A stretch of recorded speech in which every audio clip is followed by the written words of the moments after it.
మంచి నడవడిక కలిగిన పిల్లలు పుట్టాలంటే ప్రెగ్నెన్సీ టైంలో ఆడవాళ్ళు చేయాల్సింది ఇదే.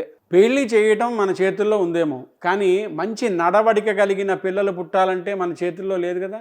అయితే ఆడవాళ్ళు ప్రెగ్నెన్సీ టైంలో ఆ 9 నెలలు కూడా షణ్ముఖోత్పత్తి, అంటే దీన్నే సుబ్రహ్మణ్యోత్పత్తి అని కూడా అంటారు, విన్నవారికి మంచి పుత్ర సంతానంతో పాటు అష్టైశ్వర్యాలు సిద్ధిస్తాయి. మనం చేసుకున్న పుణ్యమే కొంత పిల్లల రూపంలో కూడా వెళ్తుంది. మన సనాతన ధర్మం ప్రకారం పుత్రుడు 5 రకాలుగా పుడతారు: శత్రుపుత్రుడు, మిత్రపుత్రుడు, సేవక పుత్రుడు, కర్మపుత్రుడు, ఇంకా నిజపుత్రుడు. మీకు ఏ రకమైన పుత్రుడు కావాలో నిర్ణయించుకునే శక్తి మీకే ఉంది.